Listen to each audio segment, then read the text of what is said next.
के भगवान की वाणी को हमें स्वीकार करना है, क्योंकि सर्वज्ञ भगवान ने जो कहा है, जैसा कहा है, उसे उसी रूप में मानते हैं तो सम्यक दर्शन है। लेकिन सर्वज्ञ भगवान के विपरीत अगर हम चलते हैं तो मिथ्यात्व है। सर्वज्ञ के विपरीत अगर हमारा श्रद्धान होता है तो मिथ्यात्व है। सच्चे देव को देव मानना ये सम्यक दर्शन है, और सच्चे देव को देव नहीं मानना मिथ्यात्व है। सच्चे गुरुओं को गुरु नहीं मानना ये मिथ्यात्व है, क्योंकि वर्तमान में होता यही है कि हम लोग कह तो देते हैं कि पंचम काल में मुनिराज नहीं होते, भावलिंगी संत नहीं होते। भावलिंगी संत का मतलब क्या है? जो व्यक्ति अपने भावों में तत्पर रहता है, जो जीव मुनिराज की दीक्षा लेकर के अपनी आत्म साधना में डूबा रहता है।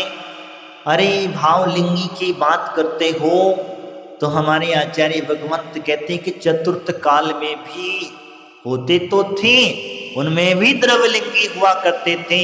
तो क्या द्रवलिंगी की तुम पूजा नहीं करोगे? हाँ, नहीं करोगे।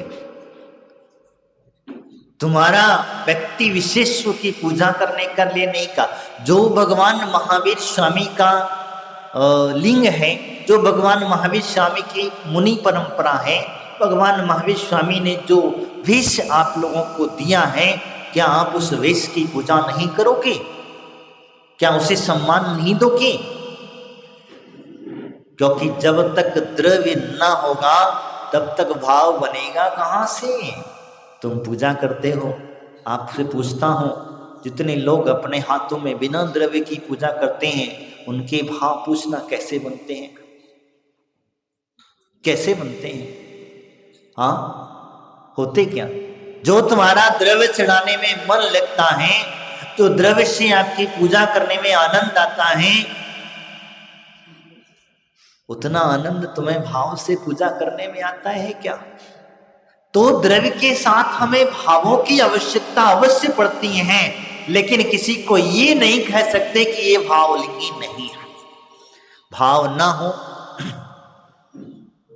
तुम्हारे सम्य शिखर जाने की, तो क्या तुम सम्य शिखर पहुंच जाओगे? हाँ, पहुंच पाओगे? तुम्हारे भाव ना हो अयोध्या जाने की, तो पहुंच पाओगे? तुम्हारे भाव ना हो विधि क्षेत्र जाने के, तो तुम पहुंच पाओगे? तुम्हारे भाव ना हो अष्टानिका महापर्वों के अंदर में नंदीश्वर द्वीप जाने के, तो क्या तुम पहुंच पाओगे? नंदीश्वर की बात आई तो एक घटना हमारे यहाँ मिलती है। एक विद्याधर था। विद्याधर अपनी छत पर बैठा हुआ था, अपने परिवार सहित था। तो उसने देवों का गमन देखा। सारे जितने देवता थे, वो देवता नंदीश्वर द्वीप जा रहे थे भगवान की पूजा अर्चा करने के लिए। तो रानी से पूछा कि सारे देवता कहाँ जा रहे हैं? तो बोले ये सारे के सारे देवता जो हैं नंदीश्वर द्वीप जा रहे हैं। और नंदीश्वर द्वीप कहाँ है? मनुष्योत्तर पर्वत के बाहर, जहां से 2.5 द्वीप के बाहर नंदीश्वर द्वीप जो है, और वहां सिर्फ देवता ही जा सकते हैं, मनुष्य नहीं जा सकते। बोले ऐसा कैसे हो सकता है? ऐसा कैसे हो सकता है? असंभव नहीं। मैं तो जाके, अब मेरे भाव बन गए हैं कि नंदीश्वर द्वीप में जाकर के अष्टानिका महापर्व की पूजा करने जाऊंगा। कहते हैं कहते हैं कि गया और नहीं माना। धर्म पत्नी से कहा था देखो मैं जाके रहूंगा, वहां पूजा करके आऊंगा। चला गया गया कहां गया? पहुंचा मनुष्योत्तर पर्वत, जहां अपन मनुष्य उससे बाहर नहीं जा सकते हैं। कहते वहां तक पहुंचा, जैसे ही आगे बढ़ने की कोशिश करी फिर टकराया, फिर गिरा, फिर टकराया, फिर गिरा, फिर, और ऐसे करते पुरुषार्थ करना बंद नहीं किया। समझना मेरी बात को, उसने अपना पुरुषार्थ करना बंद नहीं किया, क्योंकि मुझे तो अस्थानिका पर्व में भगवान के नंदीश्वर देव की पूजा करने जाना है, नंदीश्वर की पूजा करना है, चाहे कुछ भी हो जाए, मेरे भाव बने हैं, अब ये द्रव्य तो वहीं चढ़ेगा। तो कहते हैं आयु कर्म समाप्त हो गया और मर करके कौन बना? देव पर्याय को धारण कर लिया। वो देव पर्याय को धारण किया और देव पर्याय को धारण करके तुरंत नंदीश्वर दीप पूजा करके भगवान की पूजा अर्चा करी। तो कैसे करी? हाँ, भाव थे ना। तो मैं आज मुनि बना हूं या मैं आज इस पद पर बैठा हूं, तो मेरे भाव अगर नहीं होते तो क्या मेरे हाथ में ये संयम का उपकरण आता? हाँ, आता। तो तुमने कैसे कह दिया कि आज वर्तमान में पंचम काल में भावलिंगी नहीं होते? कैसे कह दिया? आज बड़े बड़े ज्ञानी बड़े आवरण लगा देते हैं, वो भगवान की वाणी पर आवरण लगा दिया गया। जहां भगवान महावीर की दिव्य देशना में खिला था कि पंचम काल के अंत तक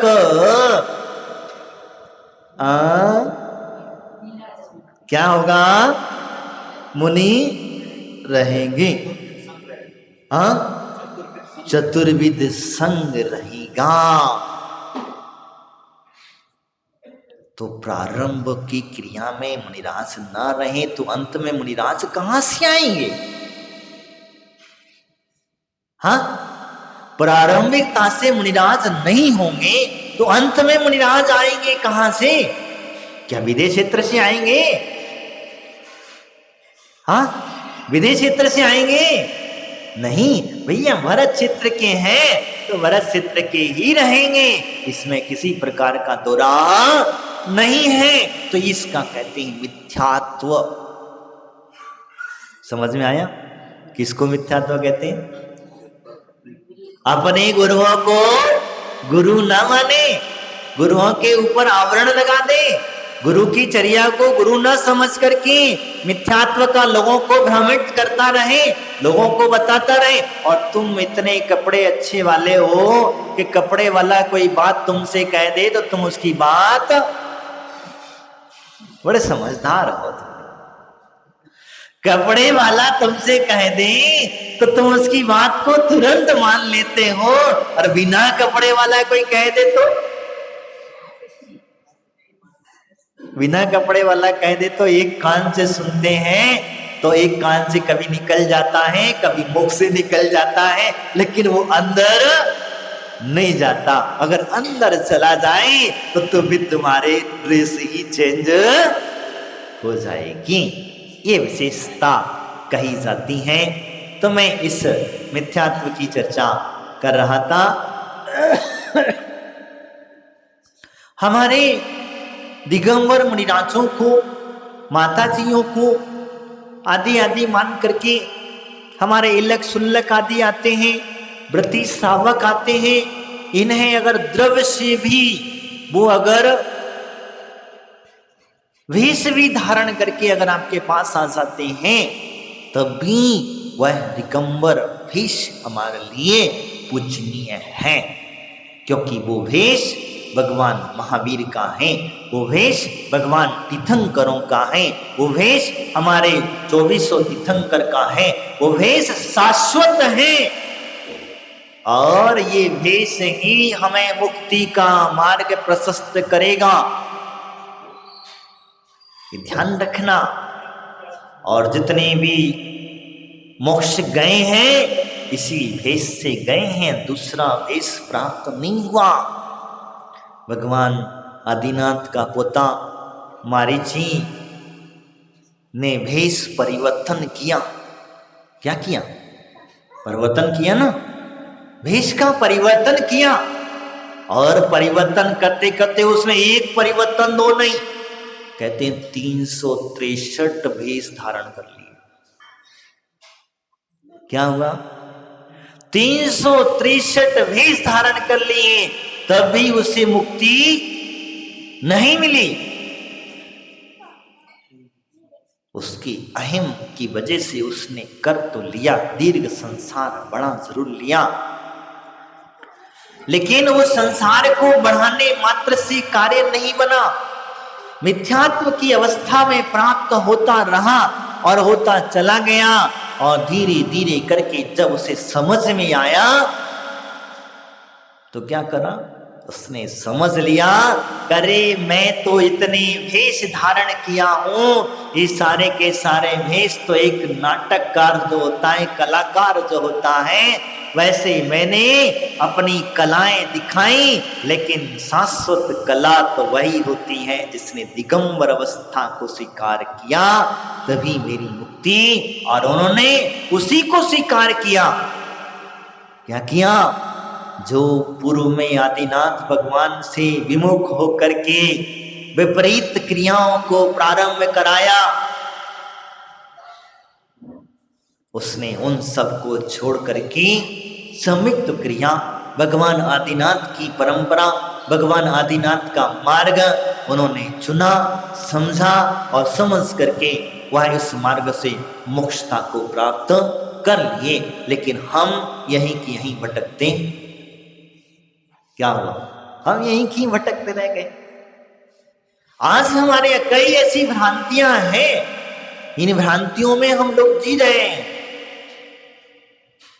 लेकिन जैसा मन में आता है वैसा कर लेते हैं। इसलिए सच्चे गुरुओं की आराधना करते रहना, उनकी भक्ति पूजन करते रहना, उनकी स्तुति आराधना करते रहना, उनके आहार विहार आदि की व्यवस्थाएं बनाए रखना।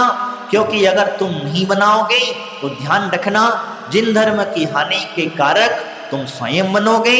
अपने पैर पर अपने हाथ से ही कुल्हाड़ी गिराने का काम तुम स्वयं करोगे, और जहां तुमने अपना पैर कट गया तो दोष कुल्हाड़ी को मत देना, गिराई तुमने थी, कटा तुम्हारा है, किसी और का गिरा। अगर कुल्हाड़ी ना छूटती तो क्या पैर कटता? ना कटता ना। तो इसी प्रकार से हम इन मुनिराजों के ऊपर दोषारोपण न लगाएंगे तो हमारे मुनिराज हमें आते जाते रहेंगे, इनकी सेवा अर्चा करते रहेंगे, तो तुम्हारे गांव में, तुम्हारे नगर में मुनिराजों का भ्रमण होता रहेगा। और इनकी सेवा अर्चा बंद कर दें तो कोई आएगा? नहीं आएगा। वो कहते हैं अरे फलानी जगह गए थे, वहां तो महाराज को क्या करें, चौका तक नहीं लगाते, कोई आता तक नहीं है, प्रवचन सुनने आता नहीं है, कोई लोग विनय करते नहीं है, भगवान की तो खूब भक्ति करते हैं, महाराज अपने कमरे में बैठे, कोई दर्शन करने तक नहीं आता। तो इसका मतलब तो भक्ति करना से वंचित, उनका मन खेद खिन्न हो जाएगा। और जब उनका मन खेद खिन्न होगा, एक साधु को देख करके जो दूसरा श्रावक है, जिसके भाव बने थे संयम लेने के, मोक्ष मार्ग पर बढ़ने के, उसके भाव वही खत्म हो जाएंगे। अरे जहां साधु की चर्या ही नहीं पलेगी तो फिर मोक्ष मार्ग पर चलेगा कैसे? अगर मुनि महाराज बन गया है और मुनि महाराज बनने के पश्चात अगर उसकी आहार विहार आदि की व्यवस्था नहीं बनेगी, क्योंकि ये पंचम काल है और हमें 24 घंटे में एक बार तो आहार लेना ही लेना पड़ता है। जहाँ शरीर में शक्ति होती है तो आज हमारे बिना कहीं उपवास कर लेते हैं, शक्ति थी तो कर लिया, नहीं है तो उतना ही कर लो। अगर तुम्हारे अंदर शक्ति नहीं है, तुम कहे तो उपवास तपास करने की बात करो, तुम कहे वो एक भी नहीं बैठेगा। मैं कहता हूं ठीक है, तुम उपवास तपास नहीं कर सकते, कोई बात नहीं है, लेकिन तुम जो अशुद्ध वस्तुएं खा रहे हो, जो आप जमीकंद आदि खा रहे हो, उतना ही त्याग कर लो। अगर सर्दी खांसी हो गई है तो अदरक की जगह सौंठ यूज कर लेना। सर्दी का मौसम है महाराज, अदरक के बगैर काम नहीं चलता, हड्डी में ज्यादा दर्द होता है, लहसुन की पोथियां खाना पड़ती हैं।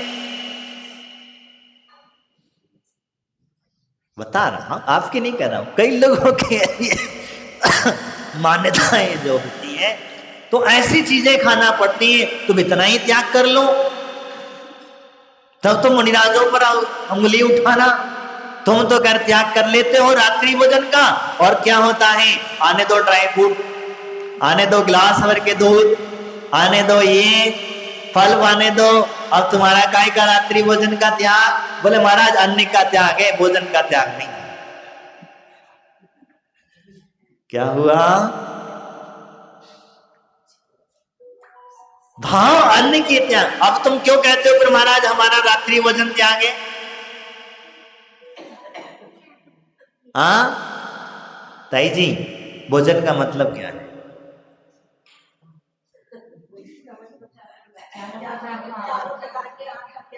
सही है।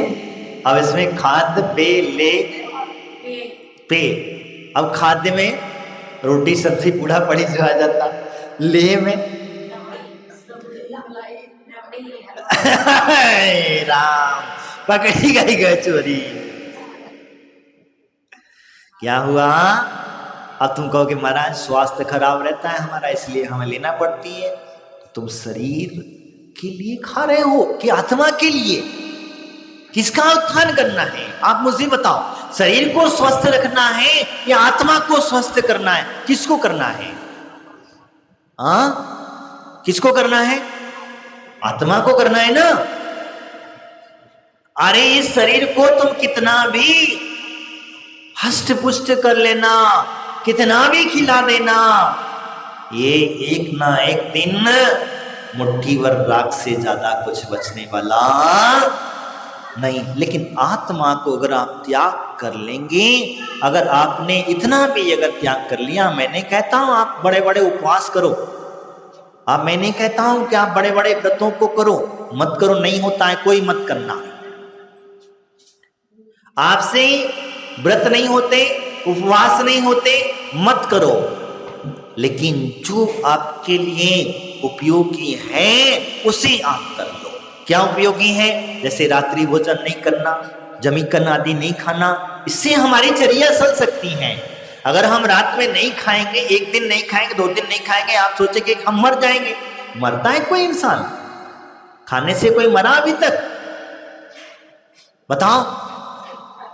खा के मरा है, लेकिन खाने से कोई नहीं मरा। ये बात सत्य है। खा करके तो आपके प्राण, क्योंकि ज्यादा खा लोगे तो हार्ट अटैक क्या होगा, हो सकता है, और आपकी सांसें रुक सकती हैं। लेकिन नहीं खाओगे तो जितना खाया पिया आपने जो उतना रखा था उसे पच जाएगा। क्या होगा? हजम हो जाएगा। और जब हजम हो जाएगा तो सुबह आप जो भोजन करेंगे, जो चीज आप ग्रहण करेंगे, वह बहुत तीव्रता से आपके लिए रस के अंदर में परिवर्तित हो जाएगा। हमारे, मुझे नहीं कहना चाहिए, डॉक्टर लोग भी इस बात का बहुत ज्यादा जोर देते हैं। देते हैं। साइंस इस बात को बार बार कह रहा है, आपसे बार बार बोल रहा है कि भैया रात में ना खाओ, सोने से पहले 4 घंटे पहले खा करके छोड़ दो। 4 घंटे 6 घंटे पहले आप खाना बंद कर दो। लेकिन यहां तो महाराज सोते सोते और चाहिए। सुबह क्या पता खाने को मिला या ना मिला, उठ पाए कि ना उठ पाए। तो वही होगा, खाते खाते सो जाओगे और सोते सोते ही चले जाओगे, क्योंकि तुम्हारे खाने के जो भाव थे वही थे। इसीलिए मैं कह रहा था, तो मिथ्यात्व की बात कहते हैं। हमने अपने दिगंबर मुनिराजों के ऊपर मिथ्यात्व का आवरण लगा दिया, लेकिन हमने कितना मिथ्यात्व अपनाते हैं हम इस बात को नहीं समझते हैं। इसलिए हमारे दिगंबर मुनिराजों के लिए इस विशेषता को समझना, उनके भावलिंगी ही होते हैं, भाव के बगैर मुनि कोई नहीं बन सकता है। आगे का देव शास्त्र हमारा लगे, शास्त्र जिनवाणी जिसको कहते हैं।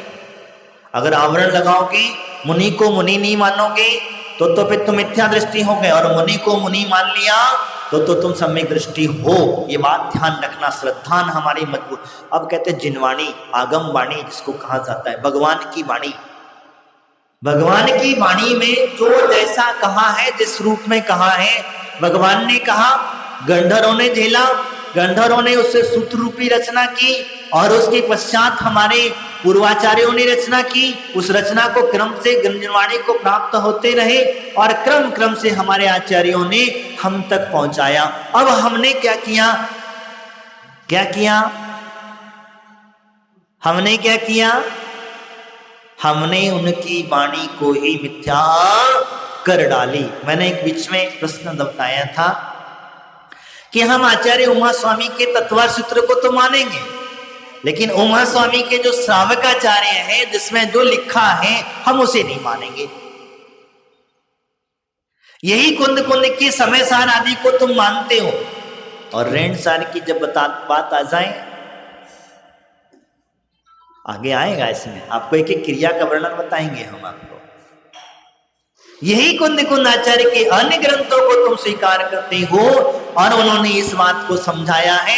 और उसने एक बात हमारे इसमें कहा, सर उनके 60 पहाड़ के अंदर में एक बात आती है, सम्यक दर्शन को लेकर के उन्होंने कहा है कि वट्टा वट्टा आदि शब्द आता है, गाथा मुझे पूरी याद नहीं आ रही, यानी कि व्यक्ति दर्शन से भ्रष्ट है तो वो मिथ्या दृष्टि भ्रष्ट है। और अगर व्यक्ति दर्शन से भ्रष्ट नहीं है, अगर ज्ञान से भ्रष्ट नहीं है, और चारित्र से भ्रष्ट है, तो वह व्यक्ति एक ना एक दिन अपना जीवन का कल्याण कर लेगा। लेकिन अगर वो दर्शन से भ्रष्ट हुआ और ज्ञान चारित्र कितना भी श्रेष्ठ बना रहे, तो वो भ्रष्ट का भ्रष्ट ही कहलाएगा। गलत तो नहीं कह रहा हूं मैं? सच है, ये बात सत्य है। लेकिन क्या करें हम? इस बात को कौन मानता? कितने लोग मानते? अरे वो कुछ दृष्टि से कहा था, उन्होंने कुछ प्रकरण बना था इसीलिए कहा था, अनेक। लेकिन हमने अपनी बात को पुष्ट करने के लिए कुछ ना कुछ बना लिया। एक और छोटा सा उदाहरण आप लोगों को देना चाहूंगा। जिनवाणी के अंदर में यहाँ कई लोग ऐसे होंगे जो दुदल को क्या मानते हैं। दुदल, कई बार मेरे सामने प्रश्न खड़ा होता है,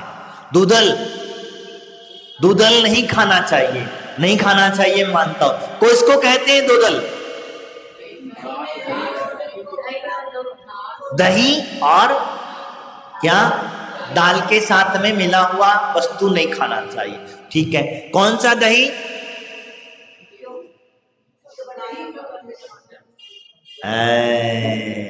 फंस गए।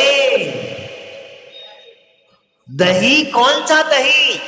तो कहते कच्चा दूध शाम को आ जाता है, उस कच्चे दूध को जामुन से जो जमा देते हूं, समझिए मैं जो कह रहा हूं, मेरी बात सुन लीजिए पहले। आप जामुन से जो जमा देते हो या पत्थर से किसी से भी आप जमाते हो, वो दही अगर कच्चे दूध का है तो वह दूधल कहलाएगा। और अगर गर्म किए हुए दूध का है, क्योंकि दूध की मर्यादा एक बार गर्म करने से 24 घंटे की बन जाती है, और 24 घंटे की मर्यादा में का बना हुआ दही आप किसी के साथ भी खाओ, आप खा सकते हैं। लेकिन आप लोगों के दिमाग में क्या बन गया? क्या बन गया? हमारे पूज्य गुरुदेव धर्मसागर जी महाराज राजस्थान के अंदर में कई बार ये बातें उठी, और हमारे गुरुदेव जो हैं वो हमेशा उन्हें, आपकी मारवाड़ी भाषा में जिसको कड़ी को कहते हैं खाटा, खाटा कहते हो ना, क्या कहते हो? खाटा। और खाटा चौके में ना हो, प्रत्येक चौके में आज जितने लोग भी चौका लगाने जाते थे, उन लोगों से पूछ लेना, वो खाटा अगर चौके में रहता था, उसी में ही उनका आहार हुआ करता था। तो क्या हुआ? अब ऐसी ही घटना हमारे साथ घट गई। हमारा एक जगह चतुर्मास चल रहा था, ज्ञानियों के बीच में फंस गए हम। फंस नहीं गए, हम तो जानबूझ के गए थे वहां पर। चतुर्मास समाज ने निवेदन किया था, तो मैंने कहा ठीक है, अब हम भी वही लेते थे।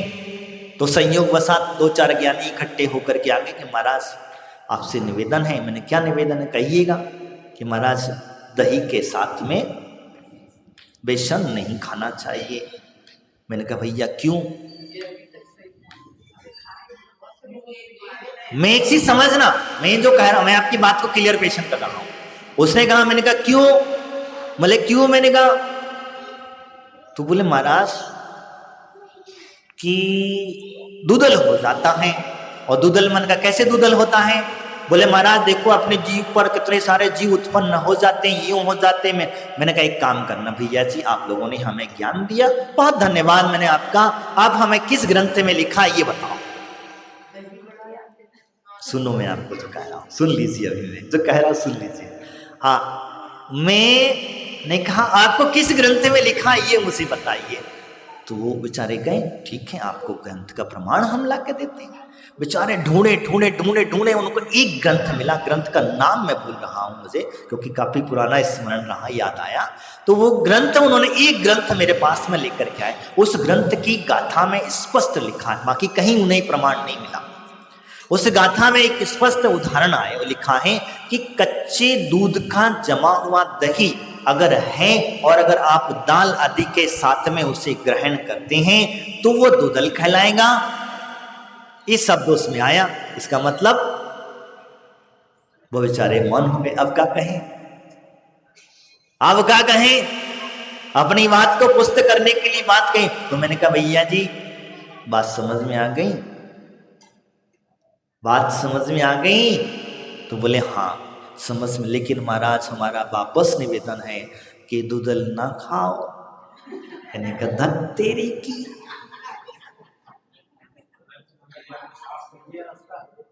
अरे धत तेरी की। मैंने कहा इतना सब कुछ साफ करने के बाद में फिर भी वो कह रहा है कि महाराज ना खाओ। बोले खिलाने वाले को भी पाप लगेगा और खाने वाले को भी पाप लगेगा। मैंने कहा जिसको लगे सो लगे, मैं तो खाने वाला हूं, क्योंकि मैं शास्त्र के विरुद्ध नहीं जा सकता।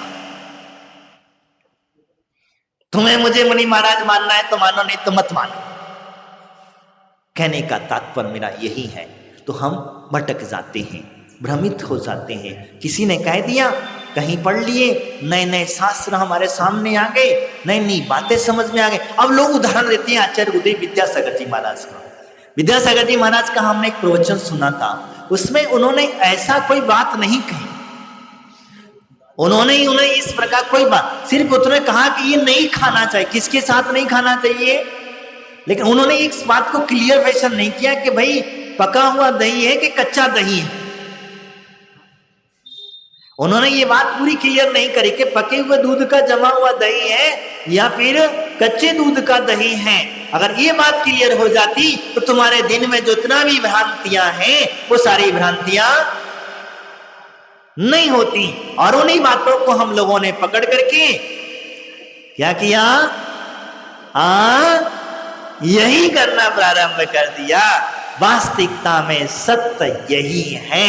बंधुओं, हम जो कह रहे थे मां जिनवाणी की बात में चर्चा कर रहा, इसलिए मैंने ये विषय निकाला, बाकी का मेरा कोई विषय नहीं था। मैं जिस जिनवाणी की चर्चा हम कर रहे हैं कि जैसा जैसा हमारे तीर्थंकर प्रभुओं ने कहा है, गंधर्वों ने झेला है, गंधर्वों ने सूत्र रूपी रचना की है, और वो सूत्र रूपी रचना हमें धीरे धीरे करके हमारे आचार्यों के मुख से हमें प्राप्त होती रही, आचार्यों के माध्यम से प्राप्त होती रही, और आचार्यों का ज्ञान लिपिबद्ध हुआ। और लिपिबद्ध ज्ञान में आज वर्तमान के अंदर में हमारे पास में कम से थोड़े से शास्त्र, थोड़े से ग्रंथ हमें प्राप्त हुए। कई ग्रंथ जो थे वो चल गए, चले गए, जल गए, लोगों ने भ्रांतियां फैला दी। अब उन ग्रंथों से हम निर्णय नहीं कर सकते। खाना नहीं खाना वो तुम्हारी मर्जी है, लेकिन किसी को दूधल कह करके भ्रमित में जमता है। अब दादी जी हम आपको बता देंगे, प्रशिष्ट हमसे मिल लीजिएगा। क्या तो हमारी भ्रांतियां जो थी वो भ्रांतियों की वजह से हम भटकते नहीं। यही कहना चाहूंगा कि हमारे मिथ्यात्व की बातें कहीं, हम जिस मिथ्यात्व की चर्चा कर रहे हैं 363 मत हमारे यहाँ चले गए। तो 363 मत किस प्रकार से हमारे यहाँ हुए? क्योंकि जिनवाणी के विरुद्ध हमने चलाया। भगवान की वाणी के विरुद्ध हम चले तो क्रियावादियों के 180 मत थे। कितने? क्रियाकांड, सिर्फ क्रियाकांड। जैसे आप लोग पूजा नहीं छोड़ते हो, समझ रहे मेरी बात को? आप अपनी पूजा नहीं छोड़ते हो, फिर हमारे ये क्रिया मुख्य है। अगर किसी ने कहीं गलती से एक हाथ से अभिषेक कर तुरंत थोक दे, हरे रब, ऐसे अभिषेक करते हो? मैं नहीं कहता किसी के भाव कैसे हैं, करना विनय पूर्वकता करना चाहिए, लेकिन जो हम क्रियाकांड के चक्कर में फंसे रहते हैं वो चीज गलत है। तो क्रियावादियों के कितने मत बने? 180। ध्यान रखिएगा। अब ये क्रियाकांड करते करते होता क्या गया कि अब इसमें दूसरी और चर्याएं बनाई उन्होंने, अक्रियावादी। क्रिया मत करो, क्रिया मत करो, सिर्फ भाव से करो। जैसे हमारे यहां एक पंथ बना, नहीं मैं नहीं कहूंगा, नहीं वो भी नहीं है, मैं नहीं कहा। तो हमारे यहाँ एक पंथ बना, वो कहता है सिर्फ भगवान के पूजा पाठ में क्या रखा है, भगवान के अभिषेक में क्या रखा है, सिर्फ स्वाध्याय करो, आत्मा का ध्यान करो, ज्ञान अर्जन करो, क्रिया छोड़ दी। मैं ना कहूं, क्यों कहते हो, नाम बेचारे को बिगाड़ते हो। पोछा लगाते, भगवान को पोछा लगाते, भगवान के ऊपर कई मैंने कई जगह दिखा, वो क्या करते हैं, उनकी क्रिया से अपन को कोई लेना देना। अपन तो एक चर्चा कर रहे हैं, अपन जो कहें अक्रियावादी जो है, मैंने तो एक उदाहरण के तौर पर बताया, मेरा किसी के कोई टीका टिप्पणी करने का भाव नहीं रहता है, मैं तो एक उदाहरण चीज बता रहा हूं। तो अक्रियावादी जो होता है वो इस प्रकार से अक्रिया, यानी कि वो क्रियाकांड से नहीं फंसा। क्या हुआ, मैं किसी का दृष्टांत नहीं दे सकता हूं, इसी वजह से मैंने आपको अपना ही दृष्टांत समझाने की कोशिश की है कि अक्रियावादी जो हुए उन्होंने क्या किया, क्रियाकांड से दूर रखा, क्रिया नहीं करना, पूजा नहीं करना, स्वाध्याय नहीं, एक क्रियाएं नहीं करना, ऐसा करना नहीं, वे सिर्फ आपने अपने अक्रिया शून्यता को प्राप्त हो गया। इसके मत चले 84। कितने? ये बालक को थोड़ा शांत रखिए। 84 कितने? 84 मत उनके चले। अब आगे चले अज्ञानवादी। कौन बने? अज्ञानवादी। अज्ञानवादी में क्या हुआ, 67 मत जो हैं अज्ञानवादियों के रहे। अब ये क्या किए, उन्होंने आत्मा को नहीं माना। वो तो कहते हैं शरीर को खाओ, खिलाओ, पिलाओ, पुष्ट करो। घी उधार लेकर के भी अगर शरीर हस्त पुष्ट करना पड़ता हो तो शरीर को खूब खिलाओ पिलाओ, आत्मा का शब्द ही खत्म कर दिया। क्यों कहते हो किसी का नाम लेकर के? क्या कह दिया कि ये सारी चीजें अज्ञानवादिता होगी। अज्ञानता ही तो हुई, ज्ञान की परिभाषा कहां समझ में आया।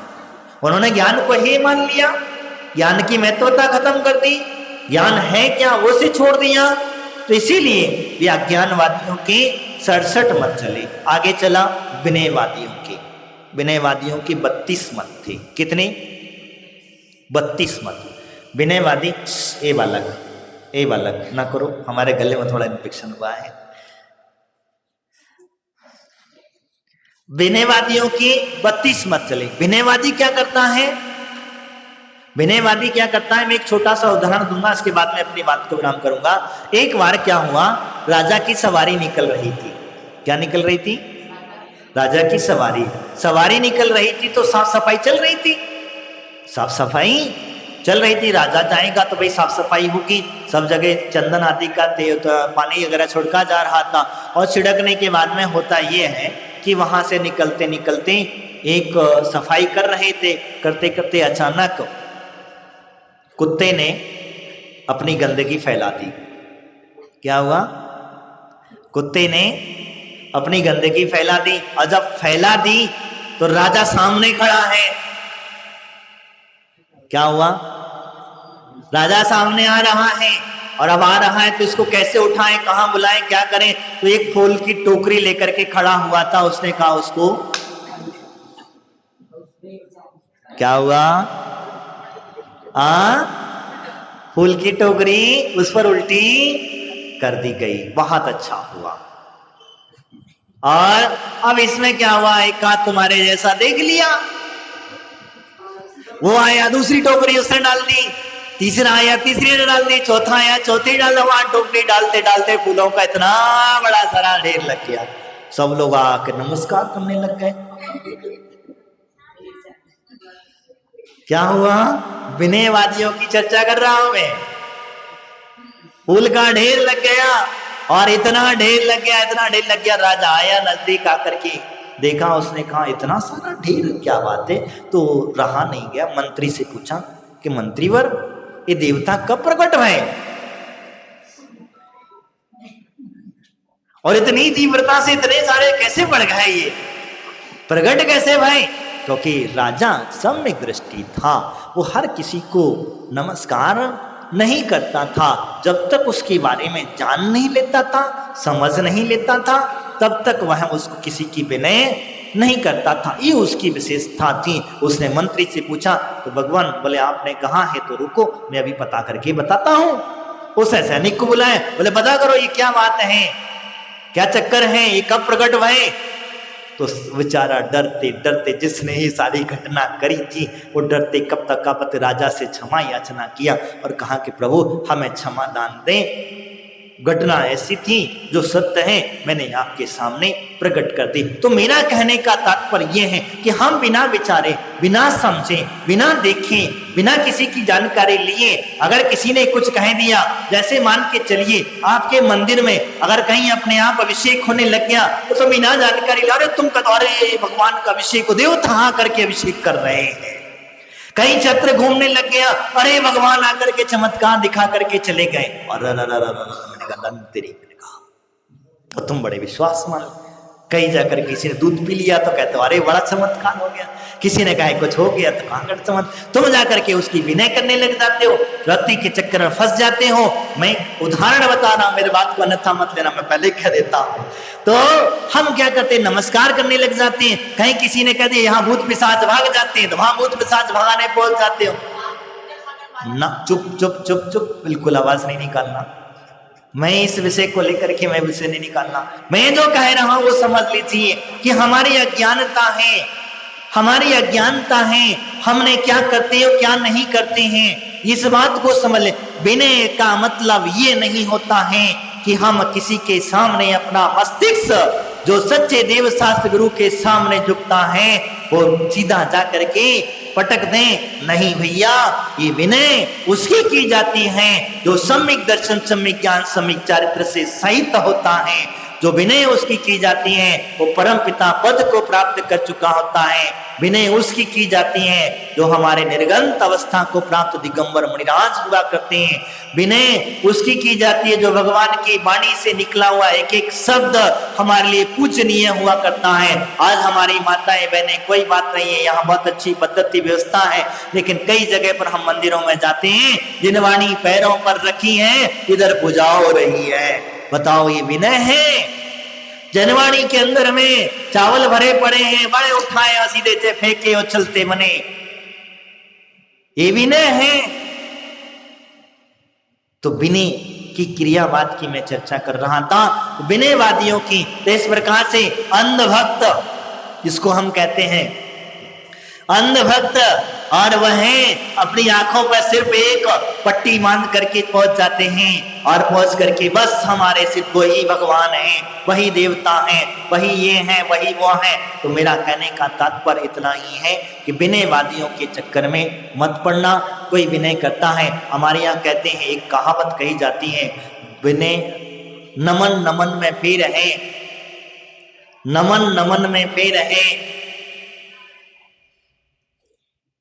मैं भूल रहा हूं उस चीज को और भाव में उसको उतार कर बता देता हूं कि विनयवान जो व्यक्ति होता है वो व्यक्ति अपनी भक्ति कम विनय में कर लेता है, और जो विनय को दिखावा करने वाला व्यक्ति होता है वो बार बार बार बार उठा बैठक, बार बार नमस्कार, बार बार विनय, बार बार आकर के विनय। अपनी अवस्था अलग है और वास्तविकता में कहा जाता है, मैं विनयवादियों की चर्चा कर रहा था, तो विनयवादी वही हुआ करते हैं। इसीलिए 32 प्रकार के विनयवादियों की चर्चा यहाँ पर उन्होंने कही। 32 इस सब मिल करके कितने बने? 363 मत मिले। और ये 363 विनय मिथ्या दृष्टियों की परिभाषा यहाँ पर उन्होंने कहा। अब मिथ्या दृष्टि की परिभाषा एक और मैं आपको सच बताऊं, सादी मिथ्या दृष्टि और अनादि मिथ्या दृष्टि। सादी मिथ्या दृष्टि कौन होता है? जिसको एक बार सम्यक दर्शन प्राप्त होकर के छूट गया है, वो सादी मिथ्या दृष्टि है। और अनादि मिथ्या दृष्टि कौन है? जिसे अभी तक मिथ्या मतलब सम्यक दर्शन प्राप्त ही नहीं हुआ है, ये अनादि मिथ्या दृष्टि है। इस प्रकार से ये हमारे आचार्यों ने इसकी परिभाषा हमें समझाने की कोशिश करें। यहाँ पर वही कहते हैं कि सर्वज्ञ के द्वारा कहे हुए तत्वों को जो व्यक्ति मति ज्ञान और श्रुत ज्ञान के बल से अपने इच्छा अनुसार बोलता है, वह जिनवाणी का प्रवचन कार का नहीं, किंतु मिथ्या दृष्टि अज्ञानी के ही वचन है। ये जिनवाणी के वचन नहीं हो सकते। अपने मन से कुछ भी बोलना, जिनवाणी के अनुसार नहीं बोलना, ये मिथ्यात्व का पोषक हुआ करता है। मिथ्या दृष्टि के वचन हो सकते हैं, लेकिन भगवान के वचन, और उनको कह करके कहता है ये तो आगम की वाणी है, ये भगवान की वाणी है। भगवान की वाणी ऐसी नहीं है। इन्हीं भावनाओं के साथ बोले महावीर भगवान की, आचार्य गुरुदेव विपुल सागर जी महाराज की, द्वादशांग जिनवाणी माता की।